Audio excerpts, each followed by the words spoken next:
All right, hi everyone. Today we're going to be looking at structure. And so I'm going to show you a few things in terms of how do we put a paper together. Most importantly, I'm going to show you outlines. And at the end of the lecture today, we'll look at basically the process of how we actually write an essay. All right, and you'll see what I mean. I don't know if you remember, but if you recall, we were talking about the whole idea of the introduction and how the introduction should be almost one of the last things that you do. By the end of today's lecture, you'll see what I mean. Okay, so that's where we're going with this. Now, this lecture will probably be about a half an hour, maybe a bit more, because it's going to be accompanied by another lecture, a reading, the yellow wallpaper, right? And so, yeah. Just want to make sure that we understand the process of putting a paper together. I like to think of a paper as building a paper rather than writing a paper. There's a huge difference there. Building a paper means there are certain steps that you take to more or less get it all, like to make it all coherent, right? Whereas when I remember back to when I used to write papers in high school, and everything was so abstract. I had 100 different ideas, but I had no idea how to put it all together. I'm going to show you how to put it all together today. All right? So we're going to do that. And then, as I said, there'll be another lecture, the yellow wallpaper, which will basically be another possibility for essay topics. Okay? So there we go. So let's look now at your lecture notes. Make sure you have your lecture notes in front of you. So it's lecture on outlines and structure. And so before you begin writing anything, remember what I talked about before with the idea of me giving a reference letter and how I had certain things in place, right? There should be a good pattern. There should be a structure, right, that allows you then to fit things into that pattern. So in high school, you may have been asked to write many essays. Okay, I'm sure you were.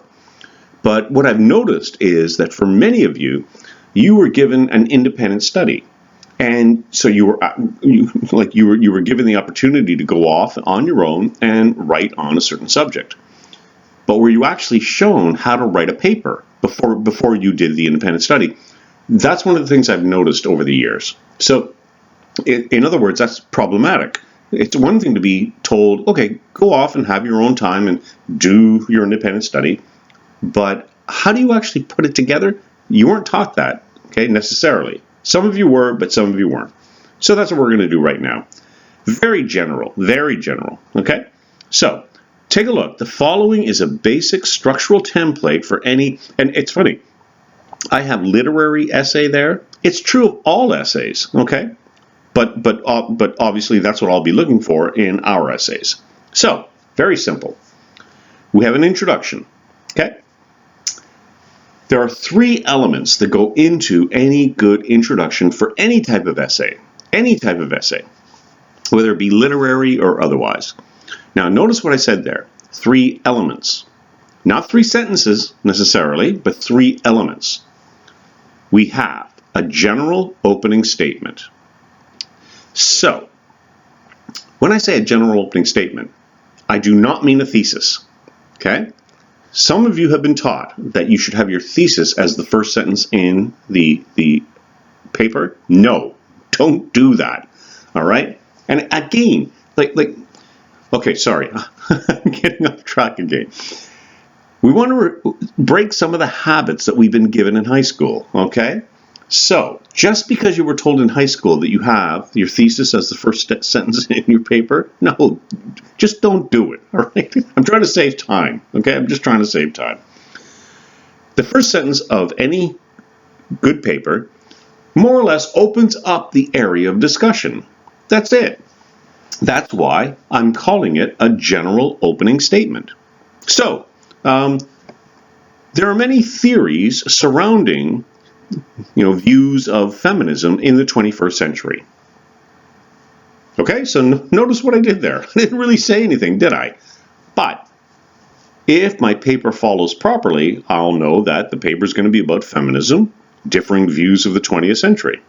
And then, obviously, by the time I get to the end of my introduction, I'll narrow it down, and I'll then state my thesis. So, okay, first thing, General opening statement. Many views surrounding feminism in the 21st century. So, like I said, haven't said much. I'm not really being specific to our course. I'm just showing you how an introduction works. That's the other thing that we have to remember, right? I'm not trying to show you how to do an individual paper for an individual story every time. I'm trying to show you how writing works. And that's really important because if all I do is show you, okay, write it this way for this one paper, that doesn't really teach you how to write. So, okay, we begin with a general statement, all right? But a general statement that more or less suggests where we're going.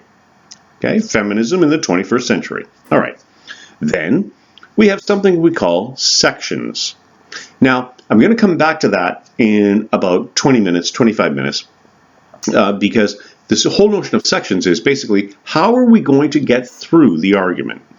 You want to give that to the reader. You want to provide the reader with some kind of a map. Remember the word I keep using? A map of how we're going to get through the material. A really good paper, if I'm reading a really good paper, I'll know. Like, you don't have to tell me in conclude, like, you don't have to basically suggest that we're about to conclude. I'll know because of the way you set up the introduction. It's really interesting the way all that works. If you set up the introduction correctly, everything else will fall into place, and by the time we get to the conclusion, I'll know we're wrapping up now because of the way you set it up. So, take a look. Sections A, B, and C. Okay, obvious, right? And then finally, you have your thesis. Okay, and so if we were to go back to whatever general opening statement we had, I would then conclude with, the problems of feminism in the 21st century. Okay, whatever you feel, right, based on the sections that you're arguing, right? Like, these are the three main problems with feminism in the 21st century. I'm just giving an example, but I believe there are many problems right now with feminist thought in the 21st century. I think it's lost its political edge, but that's only my opinion. So as we get then to the end of the introduction, you would then have your thesis. Like, based on those three elements that we just talked about, right? Okay, this is what needs to be done, okay, in terms of, like, bringing the political edge back to feminism in the 21st century. All right, I just made that off the top of my head, right? But that's the idea. So, general opening statement, then the areas we're going to work through, and then the argument. That's it. Now, as I said, in high school, again, I hate that phrase, but in high school, you've been shown, oh no, you have your thesis at the beginning. No, you don't. Your thesis should always be at the end of the paper, as we will see when we start talking about from subject to thesis. Okay, I'm going to elaborate a lot more on that, so let's not worry too much about that right now. But the thesis should always be at the end of your introductory paragraph, simply because that's what the reader remembers as the reader starts reading the paper. And again, like I know what you've been taught, right? But let's break that habit, okay? All right. Boy, I sound arrogant, don't I? I don't mean to. I'm just making sure we all understand where we're all on the same page, all right? Okay, so why did I bother saying sections A, B, and C? Well, simple. Deal with section A first, deal with section B next, so again, you're giving a nice structure to the paper, right? In other words, if you lay out section A, I'm going to talk about this, this, and this, okay? Well, then do the same thing when it comes to the essay, the body of the essay. And so then you're giving the reader a roadmap, right? It all works together. It's amazing how writing works if you understand the mechanics. So you're giving the reader a roadmap. So if I say sections A, B, and C, if I list them that way, and we're going to talk more about that, by the way, so when we get into the outline, all right?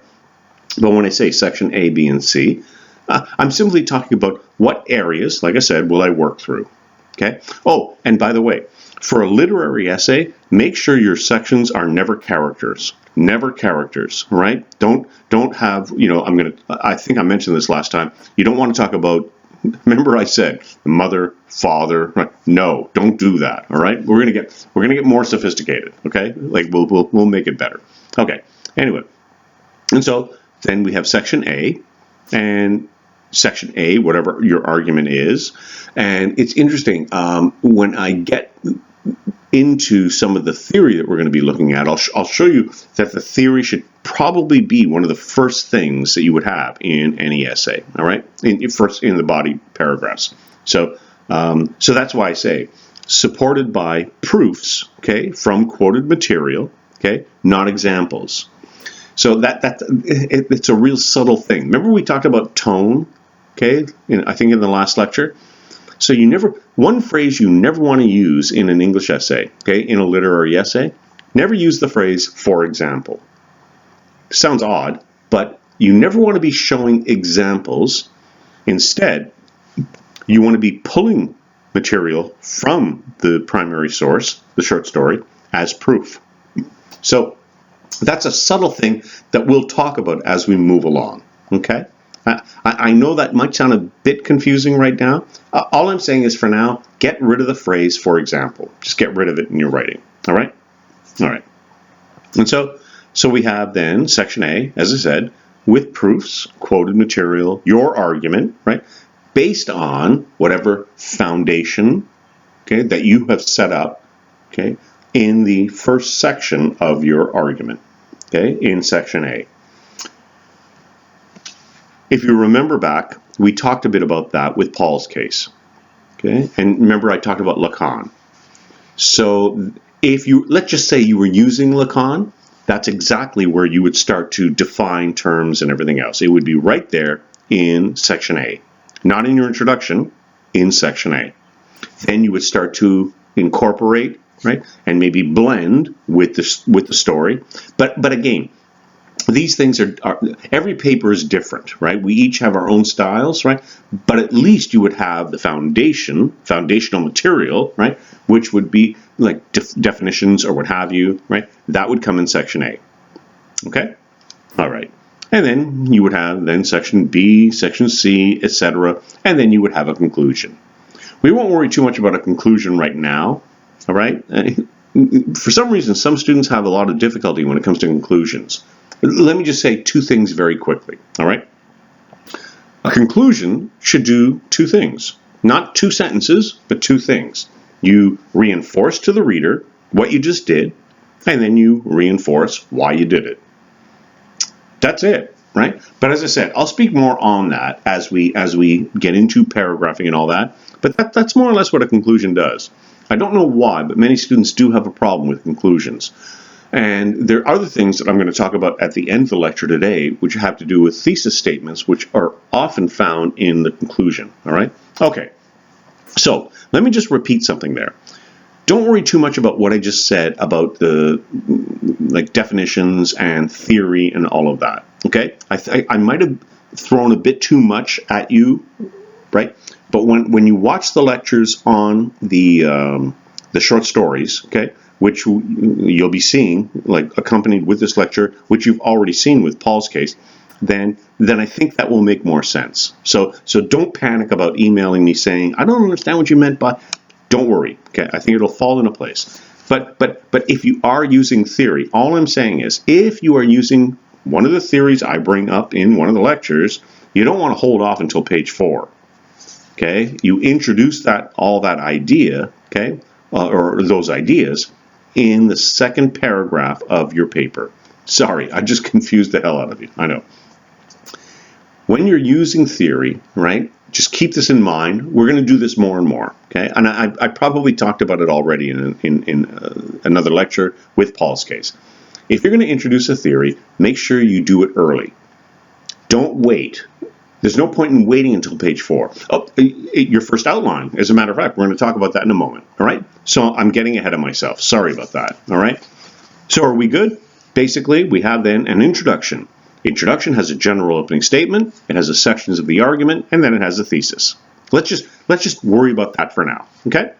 All right. And then, as I said, if you're going to lay out section A, B, and C, again, those will be the terms of argument, which you'll see in a moment. Then you will deal with them in the same order in your paper. Okay, that's it. And so, here we go. Take a look now. We're at the bottom of page 1. Your section headings, now that's what I mean by sections A, B, and C. So, take a pen, draw it back to section A, B, and C. Section headings will be defined in the outlines that you provide, which we're going to talk about in about, what, 10 minutes, 15 minutes? Okay, so there you go. If you follow the template, right, you're building rather than writing. There's a huge difference between those two things. Remember what I said about the what and the why? Okay, well now, the difference between building and writing. If you simply start writing, oh man, writing becomes a pain, right? In the ass, it does.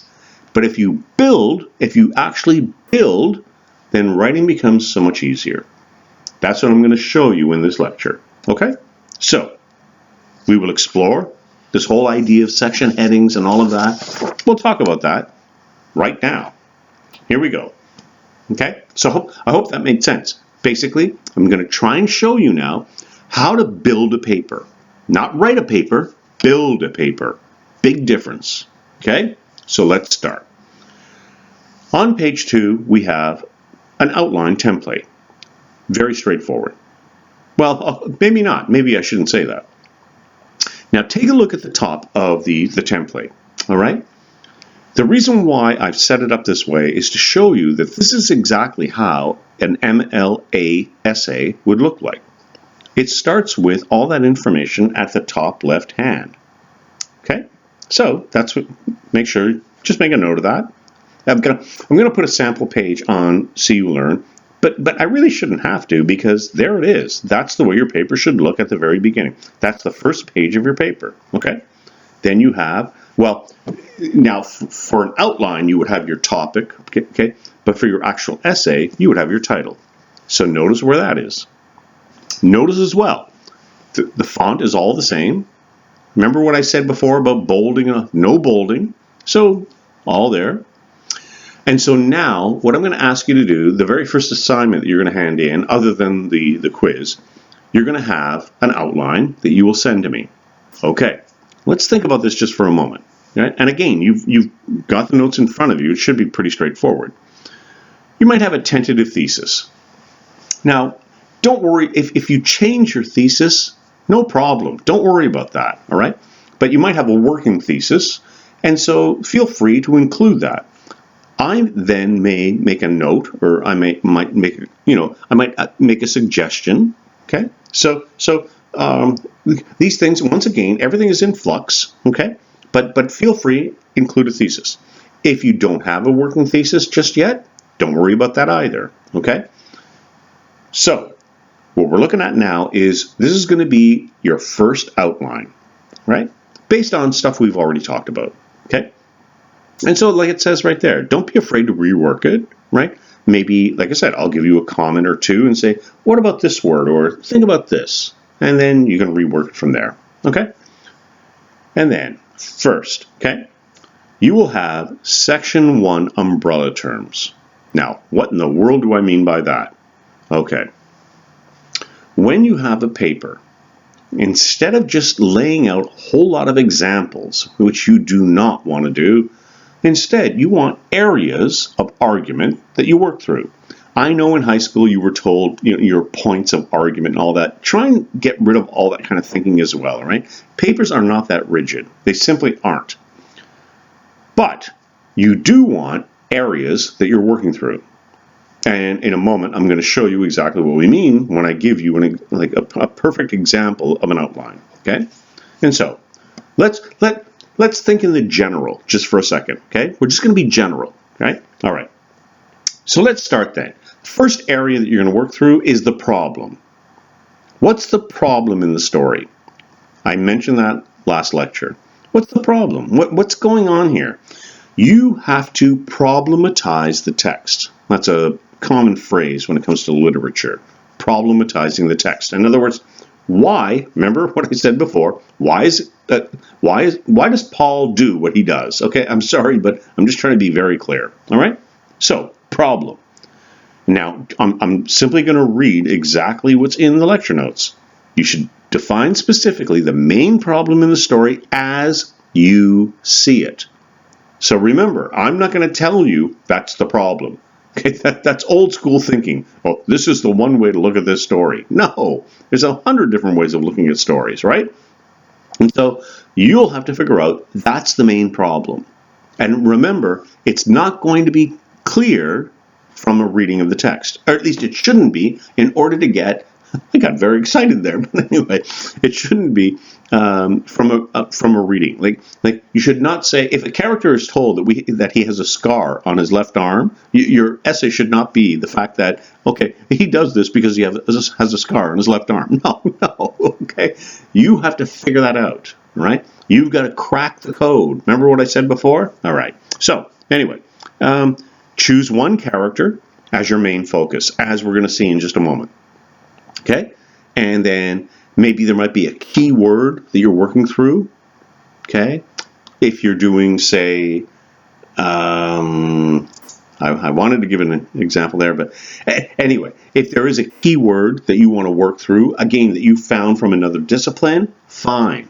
But then you'll want to define that, work it through, and again, I have a whole lecture on that. I'll tell you exactly how to do that, where it goes, and all that. Okay, so that's what we do at the beginning. We do that at the beginning of the essay. Okay, now, do I start incorporating the story in the first section of the essay? Sometimes yes, sometimes no. All depends. It all depends. It's totally up to you, right? But don't take too long to get to the story itself. Best scenario, you want to start making connections early on.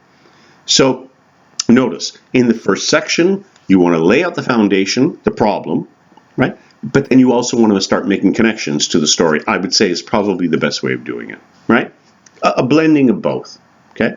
So there's your first. So think about it, okay? Even though I didn't say that structure, we've got your introduction now. There's your first paragraph or area. Then we have the foundation of your argument, right? So let's go back. The problem. Now, I've already talked a bit about Lacan, right? You already know that language. Well then, if you feel that you could make an argument based on Lacan for whatever essay you're writing, then that would be in the second paragraph as you lay out the foundation of your argument, right? That's critical. What I just said there is critical. It doesn't have to be Lacan. It doesn't have to be that sophisticated. It could be a word. Remember what we talked about in the end of, I can't remember which lecture now. Remember we were talking about carnival, or we were talking about revelation, okay? Which, by the way, will pop up again, okay? So it could be something like that. But don't wait. Don't wait. Instead, right there, second paragraph in your essay, lay out the foundation. Foundation of the argument. The language, the terms that you will use, right, for the rest of the paper. Okay? You might want to pause, go back, and look at what I just said there. That's crucial for a really good paper. Okay? The foundation of the argument. And again, when we do our outlines, I'll show you this. If I find the foundation is at the end of your outline, I'll draw an arrow saying this goes up here, right? But it shouldn't. I shouldn't have to do that. The argument, the foundation, should be in the second paragraph before you get into anything else. And then you start making your connections. Okay? All right. So we started with the problem, right? Like I said, Lacan, if you remember, right? Unconscious desire, all that kind of stuff.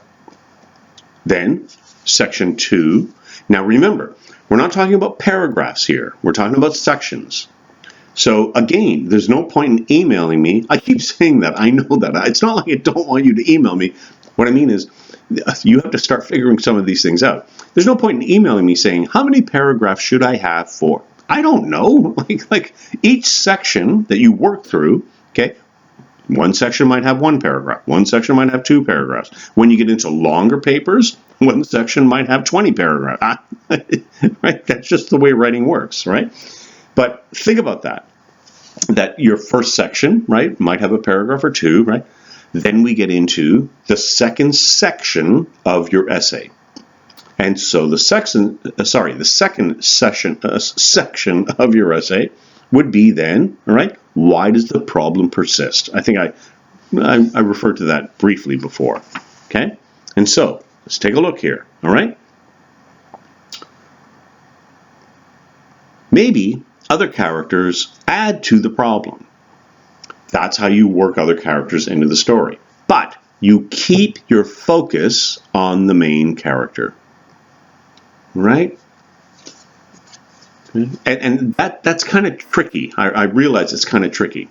Like, how do I keep the focus on the main character? And say, well, it's just a matter of keeping the focus on the subjects of your sentences. That's all. And I'm going to show you that when we look at a really good example of an outline. Okay, but it is tricky. It is tricky. Okay, but I'm going to get to that in about, like I said, another 10 minutes or so. And again, when I talk about the sections, be brief. In other words, off the top of my head, this has nothing to do with literature now, but think about what types of words would fall into place when it came to looking at a subject, all right? It could be economics. It could be religious. It could be scientific. Like those are the types of things that you're thinking about when it comes to setting up the terms of argument, all right? Now, it doesn't quite work that way with a literary paper. All I'm saying, though, is you want to be nice and concise in terms of taking me through your paper. All right? So, let's just say you were talking about psychological problems with Paul, okay, in Paul's case. Well, maybe after doing your research, you found that there were 3 key terms that you came across that actually argued why Paul is the way that he is, why he does what he does. All right, perfect. Well, then you would list those things, then you would deal with them in the order that you list them. That's all I mean by that. So I hope I didn't confuse you on that. I simply mean, basically lay out a roadmap once again. Everything, like writing is a process of a roadmap. And so if you just do it that way, then you'll be fine. So let me say that again. So you know that Paul has a problem. Let's just say, I'm just doing this off the top of my head. Let's just say Paul suffers from depression, okay? And so you go do some research on depression. And you find that there are, 3 very specific symptoms of depression. Boom. Well then, A, B, C. And then you work them through and you work towards a conclusion, right? In other words, why the problem persists, etc. That's only one example, okay? There are many other ways we could do that. So, and I hope I'm not confusing you on that. I'm simply showing you what I mean by A, B, and C, okay? What are the terms of argument? There's 1,000 different ways you could do that, okay? So, and as a matter of fact, the example I gave might not even be the best, but all I'm showing you is somehow you have to work through the argument. That's all I'm saying, okay, for the introduction. And so then finally, in the end of your outline, okay, you would simply argue, why is there a resolution or why not? Okay? And that's a tricky one because if you've read Paul's case, even though what happens at the end doesn't seem to be a resolution, you could actually argue that it is. I'm not going to say anything more on that, okay? But I think you understand what I mean, right? It is actually a resolution. You could argue that it is a resolution, okay? Depending upon your point of view. And so yeah. And then at the end, then you would have a tentative conclusion. Now remember, this is exactly what your outline should look like. We're talking now about your first outline you're going to send to me. And notice, okay, it should be 1 page. 1 page, that's it. I do not want a 3-page outline, which is all prose writing. That's not what I want. I want 1 page, because 1 page should be more than enough, right, to actually indicate everything you're going to be doing in your paper. So, let me repeat. You are going to be giving me a roadmap. You're going to give me a roadmap of how you're going to get through whatever argument you're making. Okay? Sorry, I have a funny feeling I might have confused you a bit on the whole idea of sections and all that. When you do your outline, I think you'll see what I mean. And when you see the outline we're about to do together, I think you'll see exactly what I mean. All right? Okay, so let's repeat. You're going to do an outline. There's going to be 3 elements to it. You're going to have, okay, the problem. You're going to have the why the problem persists. And then you're going to have resolution or not. But remember, why there's a resolution or why there isn't. Some stories are positive, some stories maybe not so much, right? So think about that. 3 things I just said there. Not 3 paragraphs, right? 3 sections, 3 areas. That's what you want to be thinking about for this course and for all of your writing. Because as I keep saying, the whole idea of the 5-paragraph model, it's not going to work for your university careers, okay? So anyway, so there you are, right? So let's just do it one more time, all right? Problem, why it persists, resolution, or not. Seriously, three things. There is the structure of your paper. Now, how do we put the paper together? That's a different thing altogether. We're going to get to that in just a moment, okay? So, yeah, I don't know if I need to say anything else. Yeah, that's it, right? And then, like I said, with your conclusion, right? What happened? Like, what did you just argue? And why did you argue it? Somehow those two elements should be in your conclusion. We'll talk more about that, though, as I said, when we get to paragraphing. So, final thing. I think I might take a break here just for a second. Your outline. Okay, the first outline that you submit, 1 page. 1 page, point form. Okay? No exceptions. I don't want 3 pages of just you writing thoughts or whatever. Because if you do that, you're not following at all what I'm trying to show you. So maybe I should repeat one more time. Okay? Or when we come back, I'm going to break just for like 2 seconds. When we come back, take a look at the template. And in the template that I'm showing you, it's perfect in terms of what I'm looking for. Okay? So just give me 1 second. All right? We're half an hour in already. All right. So if you think about it, in Paul's case, I talked about Lacan. I mentioned a few things, which, by the way, you'll have to, like, if you're interested in that, you can find that information at CU Learn, right? I've got the article there for you, all right? So I'm taking for granted now that you know the language that we're talking about. If you don't, well then, sorry, but that's kind of your job, all right? Okay, so here is an article, an outline that was presented to me from a undergraduate student about 5 years ago, maybe 6 years ago, and I thought it was perfect, okay? And when I say perfect, what I mean is it laid out exactly what I was looking for.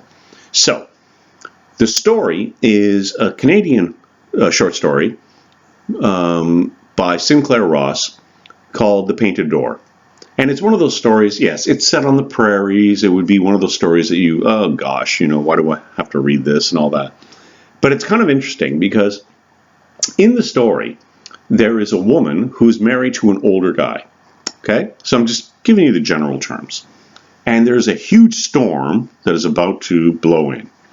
So the older guy, her husband, decides that he should go and visit his father, who's even older, obviously. Did I need to say that? Anyway, so he's even older, and so he's going to take care of the father for the night, right? Now, it's on the prairies, meaning it's not like you're next door, right? It's going to be miles that he has to trek. Okay. So he decides maybe he should ask another neighbor, okay, named Steve, okay, I don't know if it comes up in the outline or not, that maybe he should spend the night with his wife just to take care of her. Okay, you can see where this is going, right? All right. Anyway, so it ends up that the younger woman has sexual relations, okay, with Steve, okay, with the friend. Okay, so one of my students read the story. It was brilliant the way that she worked this through. And she said, in the article, she said, the woman, Anne is the name of the woman, doesn't have sex with Steve simply for the physical contact. It's something else that's going on. This is really important for our course, all right? Okay? So the student is arguing, no, it's not sexual at all. It's not. It has nothing to do with sex. There's something else going on in the mind of Anne, who is the main character, the protagonist. Remember we talked last time about protagonists, all right? And this is exactly what you want to be thinking about. So, let's take a look now at the outline that she handed in, okay? In The Painted Door, okay, by Sinclair Ross, Anne's failure to come to terms with her own mortality is the reason, okay, or the cause of John, her husband's death. Okay, so it's not, she doesn't want sex. She's yearning for something else. It just so happens that maybe sex will provide that. Okay, all right. What the student is arguing is the woman is simply worried about the fact that her life is passing her by. It's as simple as that.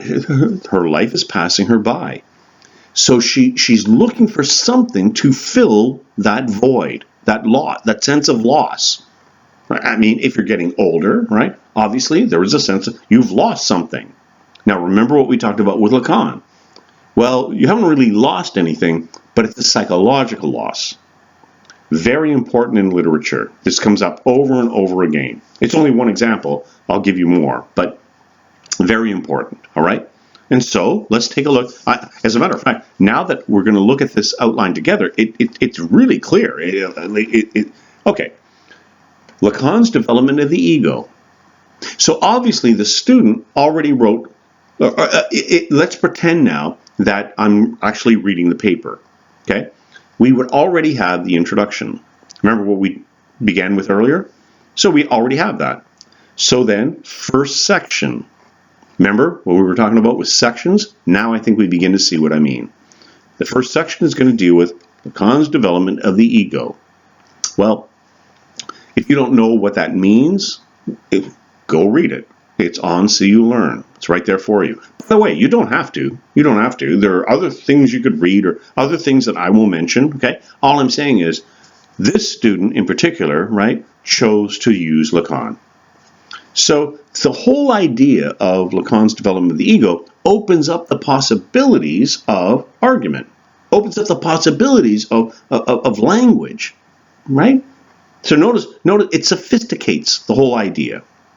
That's kind of what you're looking for to begin your paper, right? Because if you do that, then you have lots of room, right, to move, right, to develop. Whereas if you simply say, well, she's depressed, and that's all you say, then you got nowhere to go. You want to open it up, give yourself some language, and so that's what secondary sources will do for you. All right? So let's take a look at that again. Lacan's development of the ego, the first thing we're going to deal with. So the student then would lay out exactly what we mean by that and in your outline, give me a specific definition, not from the story, no quotes from the story, but if you have anything from the secondary source, give that to me in your outline, right? Show me that you've actually read it, rather than simply saying Lacan's notion of lack. That only shows me that you just quoted from this lecture here, right? Okay, all right. I think you understand what I mean by that. And so, technically, look at it. Lacan's notion of lack and how it leads to desire. Okay, then I've literally got definition from Lacan. Like I'm not going to do all your work, all right? I'm not going to do her work for you, all right? So, and then maybe a direct quote or whatever, the language that you want to use. Like what's actually going on in the story? Okay, well, it's this from Lacan says it's this. Perfect. Do it, all right? Then you start to connect. Now, in a shorter paper, chances are you'd start to connect right in the first paragraph. In longer papers, you might not connect until the second or third paragraph. I would argue though for our papers, yeah, probably you'll connect in the first paragraph, right? Again though, not a hard and fast rule, right? So, but don't take too long. Don't take too long. Like at the very least, make sure in the second body paragraph you're talking about the story. Make sure by then you are talking about the story. Okay? All right. And so she talks about Anne's lack. Lack, okay, Lacan, remember, I talked about that with Paul's case, all right? She's afraid of being alone, but not in a sexual nature. Okay, she has an awareness of youth, okay, and life passing her by, and she wishes to be fulfilled. Again, if you remember back to what we talked about with Lacan, all of this makes sense, right? Notice how tight the outline is. Notice that. Okay? Like there is a heck of a lot in this outline, but it's only one page. Not even a page. again, this whole idea of being specific is so important for writing an essay. So, okay, sorry. Next section. So notice next section, not next paragraph, next section. The horrors of habit and as a tool of repression. So, again, she's done a bit of research, and she talks about this notion of habit and how habit develops this idea of fulfilling a lack. Okay? And that, think about it, that's very true in our own lives, right? That we do develop habits in order to fulfill, like, fill in time or what have you, right? And so, notice now I'm going to show you something that I think will help with your essays. Anne feels a lack of fulfillment because John is a slave to habit. Now notice there, we could have talked about John as the focus of that section. Instead, we talk about Anne in relation to John. Okay? See what we're doing there? So we keep the focus on one character, but we can still bring in other characters at the same time. So just take a look at that one sentence there, right? Anne feels a lack of fulfillment because John is a slave to habit. I could have easily flipped that and said John is a slave to habit, and that causes Anne's lack. Yeah, but stylistically, it's better if we keep the focus on Anne. Okay, got it? So when you hand in your first outline, right, keep one character as the main focus.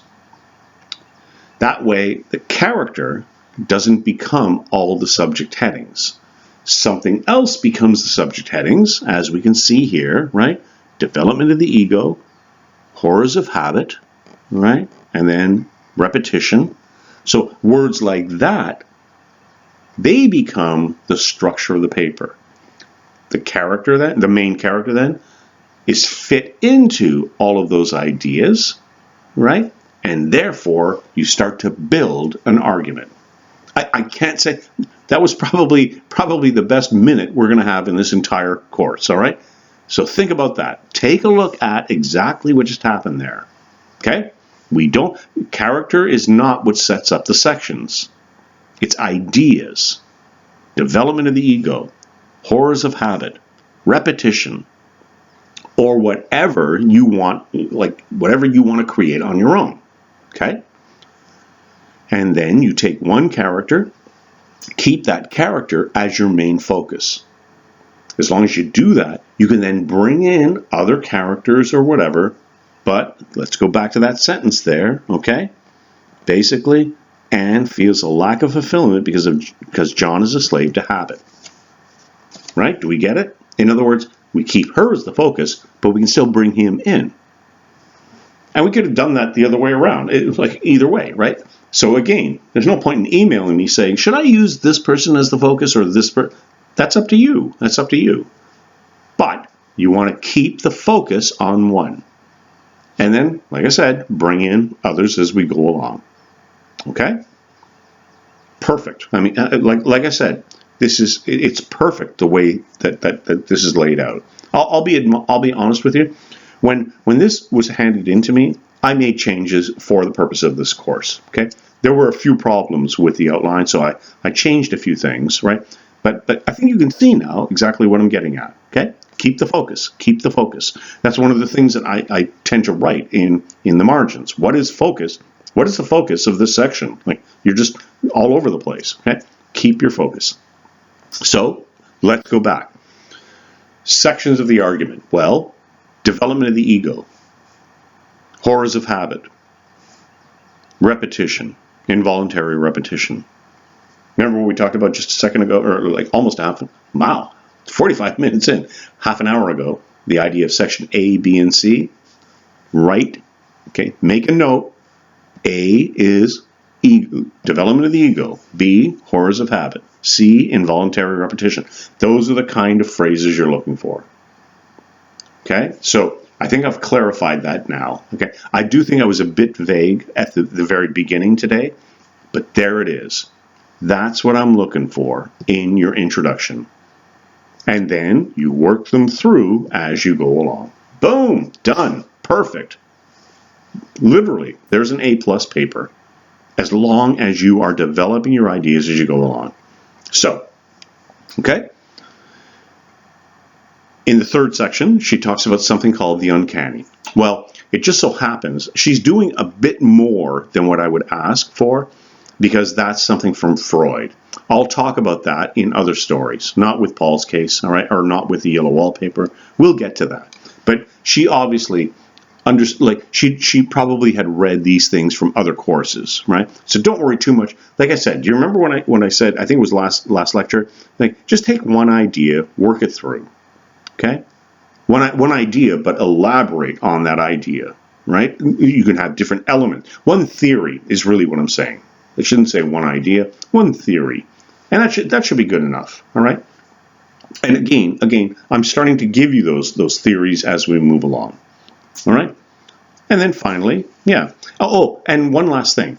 So it's lovely if you think about, just look at the whole structure of her paper. So she talks at the very beginning, let's go back to the top now.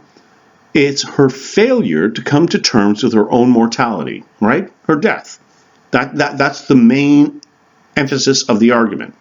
Well, notice what she does at the very end of the outline, okay? And seriously, if you can just follow all what we're doing right here on this one page, this is the course. This is our course. Her epiphany, there's something that happens at the end of the story, so let's not worry about that, okay? She realizes at the very end of her essay and at the end of the story, the real source of her loneliness, okay, was the fear of her own mortality. So she begins with a thesis, okay, a possibility, okay, an argument, and then she works through the entire argument, and then she comes back to the original argument at the very end. Beautiful symmetry, beautiful symmetry. That's what you want to be thinking about in an essay. And so think about that for a moment. The difference between just writing an essay, which, all you're doing is giving example after example after example. No. Instead, you want a sense of symmetry, right? We begin with an argument, which by the way, you can claim anything in the beginning of your essay, right? But then it's a matter of working it through and then coming back to it at the very end, reminding the reader once again, right? Like pulling it all together. And then in your conclusion, you simply tell the reader why you did what you did, and or what you did, I should say, and why you did it. So there's a beautiful symmetry there, right? Again, I have a funny feeling you're going to want to email me saying, I don't understand what you just said there at the end. All I'm saying is somehow you want to pull things back together at the very end, rather than simply just laying out a whole lot of examples. That's all I'm saying, right? And again, we'll talk about that. So at the end of your first major assignment, which is your first outline, you can simply write conclusion unknown at this point. In other words, okay, you're still working through ideas early on, and then I'll be sending it back to you, right, with comments, and then you can start fine-tuning. So don't worry too much about your conclusion just for now. But one last thing on that sheet. Notice the outline is one page, and it's in point form. I'll know. If you have not watched this lecture, okay, again, preaching to the choir, you'll send me something like, it won't look anything like that. But if you're following and you want high grade, it'll look exactly, or something similar to that. A page, that's all you need. Keep in mind, why in the world would you send me like a 3-page outline for a 3-page paper? That doesn't make any sense, okay? So anyway, all right. I think I'm going to take one more break here, and then we're going to do something which won't take very long, because you've got all the information in front of you, and we're almost 50 minutes into the lecture. I didn't think we'd take anywhere near that long. So we're just going to do one more thing with organization. I'm just going to show you some funny things. But yeah, just give me 1 second, all right? All right, so I think the last thing we're going to do, I didn't think it was going to take this long, actually, but the last thing we're going to do, I'm just going to show you what I call 15 steps to organization. And quite frankly, I'm not asking you really to follow this literally, all right? But there are a couple of things I do want to show you, which I find are really helpful for the creation And notice what I said there, the creation of a paper, okay? Not just writing, creation. Remember what I said. There's a word that I like to use when it comes to building a paper, and the word is scaffolding, okay? If you've ever seen scaffolds, like on construction sites, right? The idea of levels. This is more or less what I'm trying to show you. So I'm not going to take much time on this, maybe 10 minutes, right? But I would argue there are 15 steps to writing any paper. Maybe more, maybe less. Like each of you has your own style, right? Okay. But how do we go about writing a paper? Well, okay, the first thing we do, number one, and again, you should have this in front of you, so I'm not going to take forever on this. You select a topic, okay? Now, sometimes topics are given to you. Sometimes you have to create them on your own. And so for a course like this, you have to create them on your own. Not an easy thing to do. So how do we go about that? Well, all right. You read the story and you see something, a theme. Remember, we were talking in analyzing literature. You see a theme. Okay, so now I see my theme. Yours will be different than mine, right? I mean, there's no, like I said, no one way of reading literature. So you see a theme. And then, okay, now you start to maybe ask some questions about it, all right? And so, and I'm at number 2 now. It's almost as if I don't even need these notes. You start to ask some questions about it. That starts to generate an angle in your brain. How am I going to attack this story? How am I going to argue whatever it is I'm going to argue in this story? And so you get that from questions, asking questions. When you start to ask questions, that's kind of the beginning of a thesis. Now, it's not your thesis. Don't get me wrong. It's not your thesis, but it's kind of the beginnings. And in other words, it's taking you on a path, right? You know this, right? Taking you on a path that gives you the sense or the beginnings of the angle, right? That will become eventually your thesis. So that's why I have the beginnings of your thesis. Once you do that, okay, so let's go back. Sexuality in Paul's case. Okay, well now I've got that. All right. Now maybe I'll do some research. I'll start looking at notions of sexuality in the 19th century. Just for an example. I just did that off the top of my head. I'm not asking you to do that. So now I start to look at, possibilities. And again, it'll be my job to kind of feed you some of those things, okay? Right? Well, I've already done it with you. And then you start to write down ideas or what have you. Again, I'm not going to go through this line by line, but it does help. I think it is a good template that I created for you. And so then, let's just say you find a whole lot of stuff, all right? And there seems to be certain, there's 4 or 5 different areas, okay, that seem to have things in common. Well, then you start to make sense out of those things, okay, commonalities. And so let's just say, again, I think we talked about this early on, but no, we didn't actually. Let's just say our subject is X, literally X. And so we're talking about X, and we have certain aspects that seem to have commonalities. Well, then that's how you start to make sense out of your research, rather than just having a whole lot of examples. So, commonality A, commonality B, commonality C, right? And the interesting thing about that is you can impose commonalities on certain ideas depending upon the material. Now, I know that sounds odd, but let me just give you a quick example. Let's just say we were talking about Paul, all right?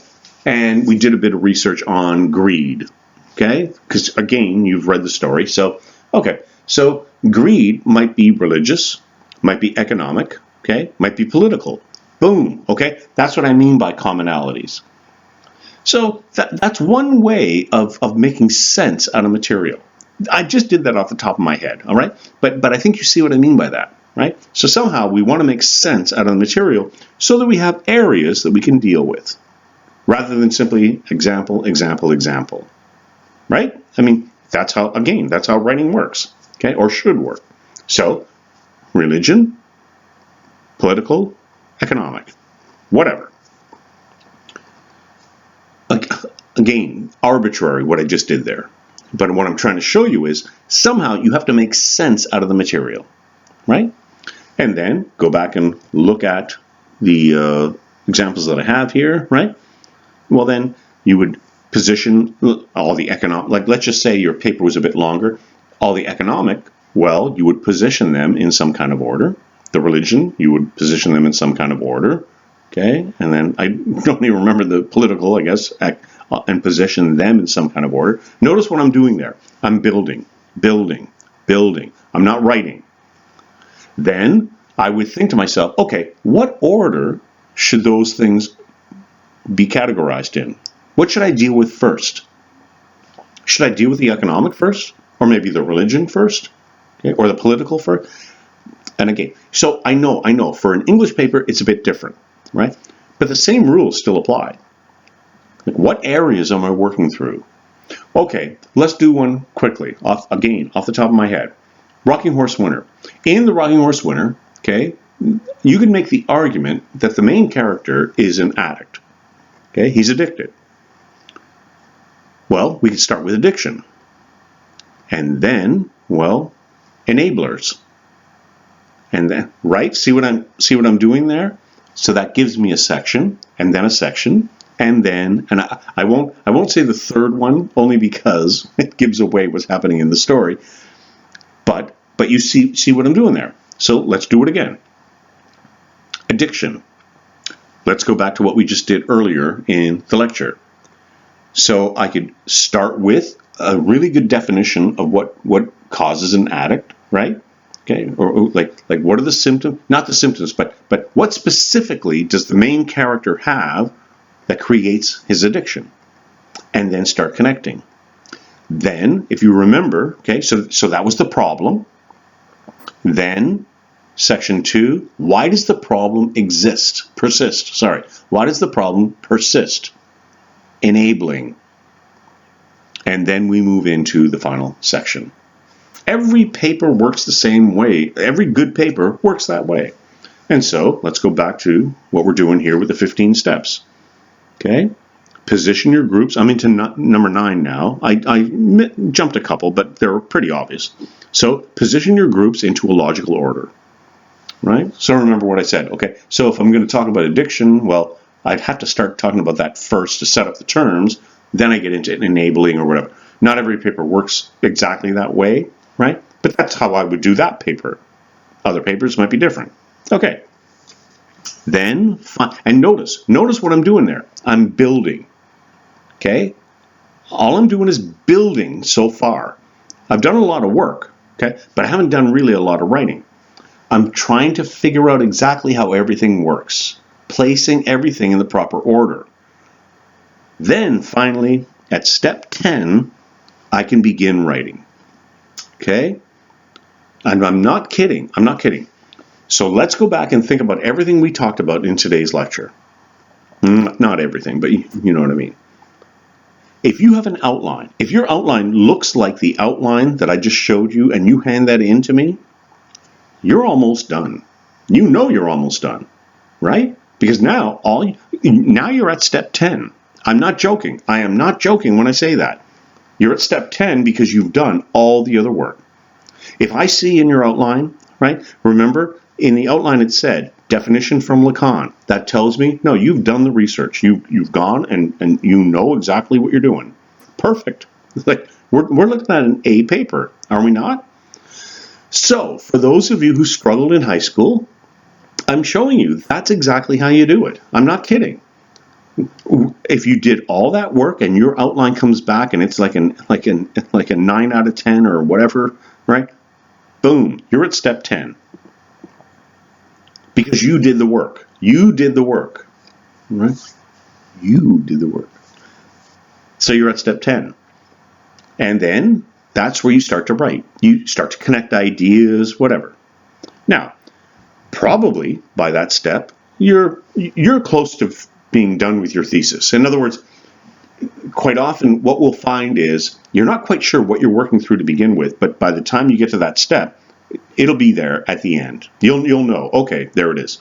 So then cut and paste, bring it back to exactly where it should be, and you're good to go, right? So you'll have your thesis at step 10. Okay.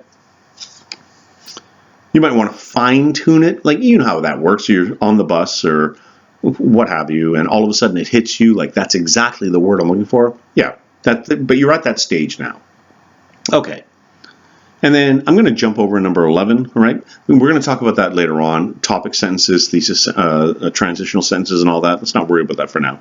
And then finally 12, yeah, basically you fine-tune your thesis. And then 13, and again, this is something I just wrote up arbitrarily, but it does work. You sharpen your thesis again, and you write a second draft. Now, you may laugh at that, right? A second draft? Interestingly enough, you'll write more drafts than I ever did, simply because of computers. Okay? Like, you know what I'm talking about. Nowadays, you cut and paste, and you fiddle with things and all that. You probably go through like 5 or 6 drafts before you actually hand in a paper, unless you're writing it at 5 in the morning, and then you need to hand it in at 8 o'clock, right, or 8:30. But anyway, all right.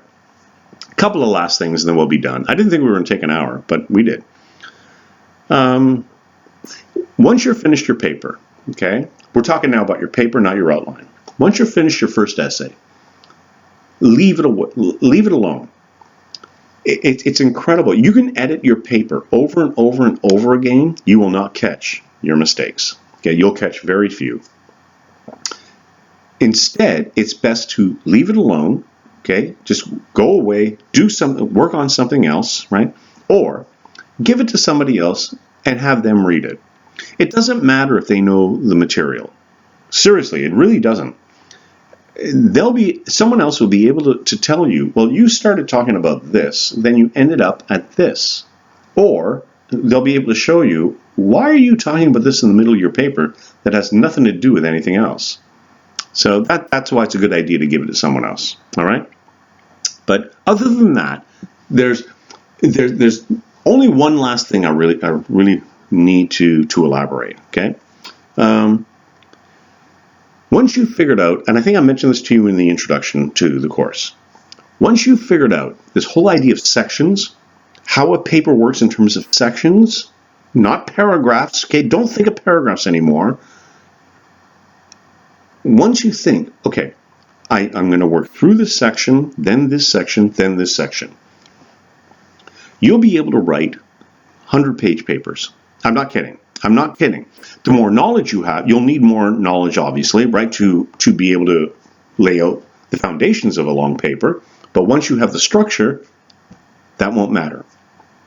For our course, because I've only asked you to write 3 to 4 pages, chances are you will still be writing like a 5-paragraph model, maybe a 6-paragraph model, whatever. But try to break that habit, especially when it comes to other courses, okay? Other courses, they're not going to be asking for short papers, right? And so you want to start thinking about that. And like I said, we're going to have one day coming up soon where I'm going to talk about paragraphing. Like, what is a good paragraph? What makes a good paragraph? How does it work? And the interesting thing about that is there's no hard and fast rules. There simply aren't, all right? But we'll get to that and we'll talk about just, in general, what does make a good paragraph. So, for today, all right, think about this. If you go back and look at the 15-step model, whenever I say group, right, a group of words or a group of ideas, I'm talking about your sections. And that goes back to the very beginning of this lecture where we looked at the general opening statement, sections A, B, C, or whatever. And so everything works together, okay? And so keep that in mind then, especially when you're doing your first outline. When you're doing your first outline, keep in mind you want some sections, some nice clear sections, rather than just a whole lot of general ideas. Okay? All right. And so I didn't think that was going to take as long as it did, but it did.